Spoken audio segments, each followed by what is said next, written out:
Hello, everybody. Welcome back to the Athlete Zone podcast. Today, we have a special guest joining us, one of the most exciting athletes in football, representing Morgan State University.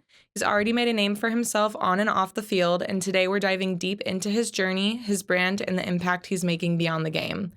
Our guest today is going to be Kimani Stafford, a standout defensive back at Morgan State University. Before stepping into the spotlight at the collegiate level, he had an impressive high school career, and now he's building something even bigger, a personal brand that resonates with fans and inspires others. We're going to be talking about Kimani's journey from his early days in Antioch, California, to becoming a Division I athlete and how he's using his platform to build a brand that represents something much bigger than just sports. First off, Kimani, how are you doing? Welcome to the show. How's life at Morgan State? How are you doing? I'm doing good. Life at Morgan is good. It's definitely a learning experience. Enjoying the area, exploring new scenery and stuff. People are great, and team is definitely going in the right direction. Just learning from the whole season, everything going on. Cool. How's your guys' season been going so far? We're kind of at a rough patch, but we're learning from it every day and just how to grow from our mistakes. But overall, the morale is high and we're not down on the stuff going on, but season's going good. Definitely learning a lesson. Good. Yeah, as long as morale is high, it always turns out okay. Um, so I want to get to know you a little bit before college and as a person outside of athletics. Can you tell me a little bit about where you grew up and how you got into football? Yeah, so I grew up in Antioch, California, but I moved around a lot. Born in Vallejo. I didn't really play football growing up. Actually, I was a basketball player, Oh, cool. basketball, baseball a little bit, but yeah, grew up playing basketball, moving around a lot. And then in high school, I I still didn't play football. I decided to transfer schools my junior year during COVID, and that's when I decided to pick up another sport, just explore things, and I ended up falling in love with football and just the learning process of it all, and stuck with it throughout. Um, I got I had a lot of people around me that told me that I had a lot of upside if I continued with it and just learn. Decided to go to junior college, which taught me so much through my journey. So Oh, wow. Cool. I honestly haven't met a lot of college football players that started later than, high school or even before that. So it's pretty impressive that you've made it this far, starting later. What ultimately made you decide to choose football over baseball or basketball?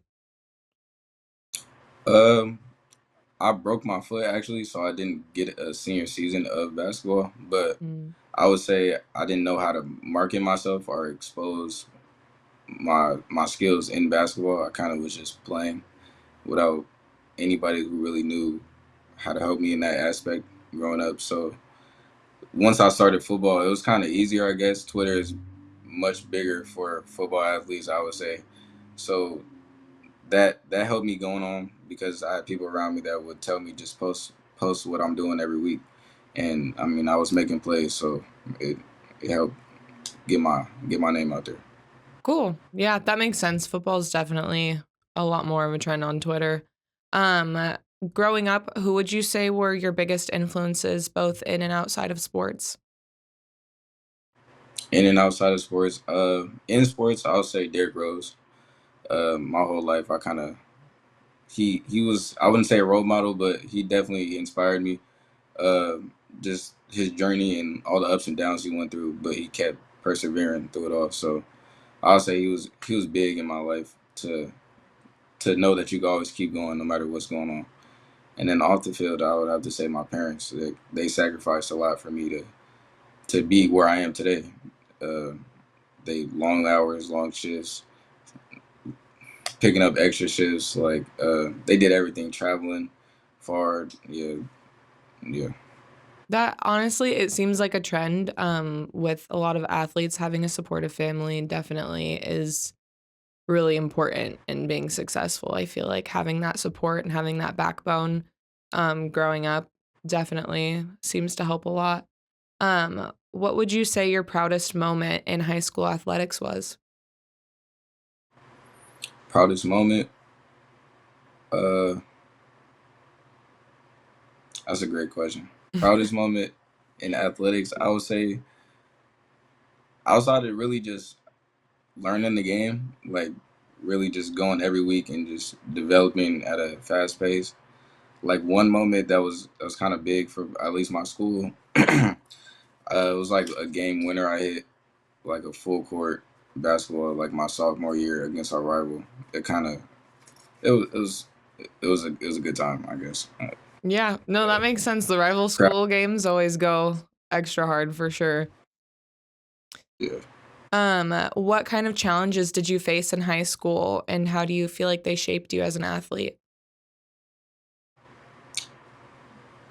Challenges towards the end of my high school career. I lost my mom. She passed away before my senior year, and just transferring to a new area. COVID was going on. It was mostly just you're at home. Uh, that was a hard part. That was the biggest challenge, definitely. Uh, Fighting through that and continue on with school and football and not being somebody to give up and just wanting to keep playing in our name, keep doing school, all that.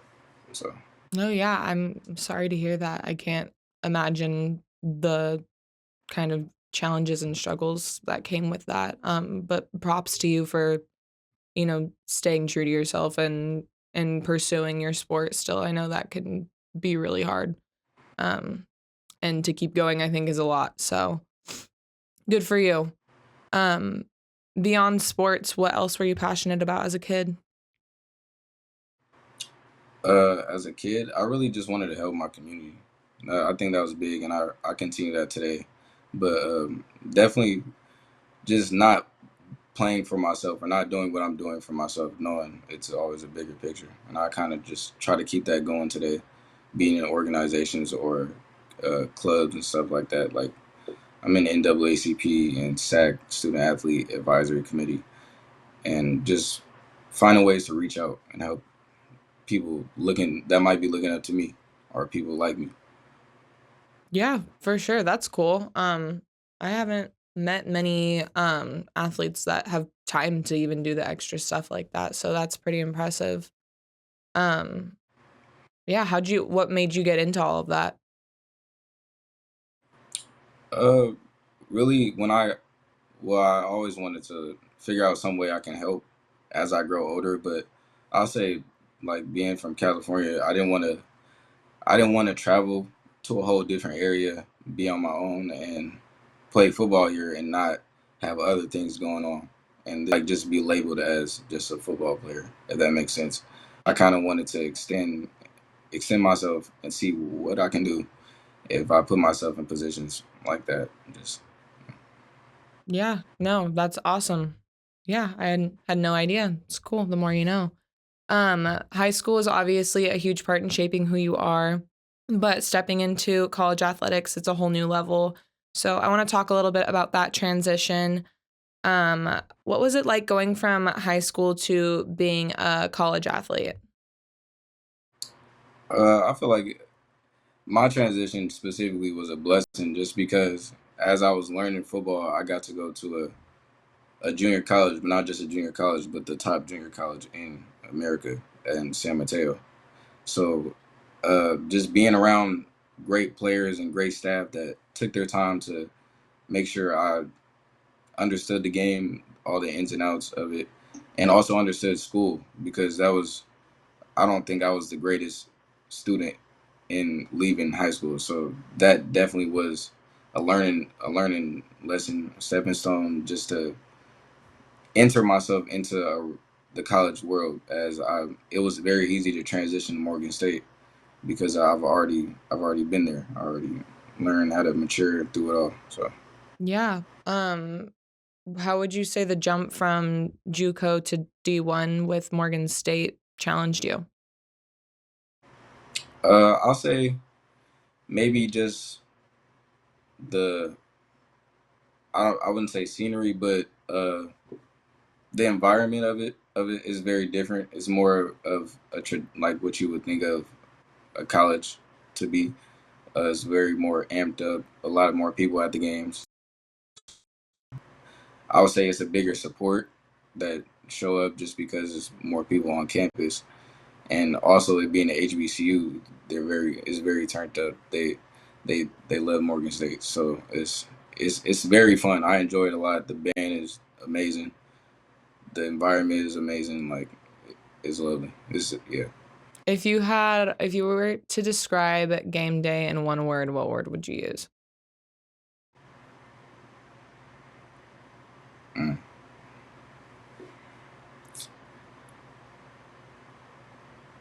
One of one, not one word. It's just one of one. It's definitely not one word, but No, it's no, it's, that's valid. it's yeah. What has been your favorite moment so far in your college career? And that can be at JUCO too. Favorite moment, I'll say winning the national championship, definitely in JUCO, because just like all the hard work that we all put in to collectively get reach that goal was it definitely meant a lot to us, and they're my brothers for life. So just the hard grind we put in for that moment was one of the best moments, just to watch it all pay off. I love that. You kind of touched on this a little bit, but what role has your coaching staff played in your growth as an athlete? A big role actually. I had a great mentor in JUCO, uh, who who was hard on me and didn't let me slack off, didn't let me not reach the standard. And I feel like that was very big in learning what to do when I left that area, and even continuing that on at Morgan State. Like my coach right now, he's a great coach to have. He looks after his players, and but he's gonna also challenge you, and that's what I was looking for going into a school. Somebody and a staff that would challenge you to be the best you are. So I think on and off the field also. So I feel like that was very big. Cool. Yeah, strong coaching staff definitely plays a big role. Um, what do you think is one misconception that people have about college athletes? They're not serious. I think a lot of people think that they're not serious or they're just in it for this, but behind the scenes, it's not easy at all. It's it takes a lot of focus, a lot of dedication for you to keep going every single day. When maybe you're not getting the results you want, or as a team you're not getting the results you want, or you're just tired, or school is eating you up. So it's like um, to say the average athlete is not serious, it doesn't. Yeah, it doesn't Yeah. go. I agree. I think that's it's a weird misconception because as an athlete, you're also like working full time as an athlete when most people work part time with school if they work at all. And you can't Yeah, do your sport if you're not up to date in school. So you guys definitely exactly. have you're held to a higher standard. So I agree that is a very big misconception that people have. Where do you want to be by the end of your time at Morgan State? Do you have any NFL aspirations, post college plans? What kind of legacy are you wanting to leave? Yeah, I definitely want to get that combine invite to the NFL. That's definitely my goal. I also want to leave with my master's sociology, um, and just really just be somebody that the next group of people at Morgan will talk about as an example, which is how I try to hold myself. Um, Even in my club, the Student Athlete Advisory Committee, I'm the first Mr. SAAC in there. So it was a big responsibility for me to uphold myself and just be an example for all student athletes. Yeah, can you explain what that is? Yeah, it's basically a representation of just all the student athletes at Morgan. Um, you just kind of you make sure that the connection between regular students and student athletes is it's not a wall there, and there you do other things to like help regular students, maybe like for finals week or midterms, just make sure everybody's mental is right, or go to study hall with them. Just have a connection. Basically, it's a connection between everybody on campus. You also do things with other sports that you might not see a lot, or like you don't interact with, because that sometimes happens. Like just doing events or charity events or going out. You could be going reading to kids. You can be going. It could be anything going on, but it's basically just a lot of people that care. I would say about the community and about their school. Wow, good for you. I mean, being an athlete alone, I think, is really hard, but you've got a lot of other little pieces to the puzzle that make you up as a person. I think that's really impressive. You don't see that a lot. Um, as you've grown as an athlete, you've also started building something even bigger. You've started working on your personal brand. I've seen lots of success working with you. Let's dive into what your brand represents and why it's important to you. So tell me, what does your brand stand for and what led you to develop it? I feel like my brand just stands for never giving up, um, going through things, just always putting that next foot forward. So that's really what I feel like my friends and people that have supported the brand have shown or feel when they wear it, when they talk about it, all that type of stuff. Yeah. How has building your brand helped you both on and off of the field? On the field, I mean, it feels like I wear it under my jersey. I wear it and stuff like that. It's like I guess like a little boost, like a reminder to yourself to keep going. Like it's just yeah, my self support. Um, and this goes beyond just athletics, also all the organizations you support and the things you've got going on outside of your sport. But when did you realize that you had a platform beyond just playing your sport? I'll say early on, um, maybe in the middle of me in JUCO, I kind of seen how big the internet was, and just representing yourself and getting your name out there. Uh, and I just wanted to take or make the most of it, use it to my advantage, and just not just be an account, but kind of show my journey off, or show what I plan on doing off. So Yeah, cool. Your brand's not just about you, it's also about the people who support you. So let's talk about your fans and the impact that they've had on your journey. What does fan support mean to you as an athlete? that's love. It's all love. It's big, especially like family coming out. You see them all wearing the same thing. They're all showing support. It's definitely a lot of love, a lot of heart behind that. It means a lot. Yeah. How does it feel when you see fans or family or friends wearing your merch? It makes me want to just go harder. Same thing, just a lot of support. Good. Good. Have you had any interactions with fans that have stood out to you? Uh, no, I've had some friends that I've seen pop out with it, um, like back home at at their JUCO or stuff, like wherever they're at. I've seen some pictures that was nice and made me happy. So, That's cool. but If you could say one thing to all of your supporters, what would it be? just appreciation, and if I can give it back, I would. Yeah. Well, Kamani, this has been an incredible conversation. Before we wrap up, where can people follow you and support your brand? You follow me on Instagram at Kimani Stafford, and yeah, link in the bio. Cool. Thank you so much for joining us today. All right, thank you. Yeah. And to our listeners, don't forget to check out Kimani's merch at athletezone.com. Every purchase helps support his journey and keeps his brand growing. Thank you.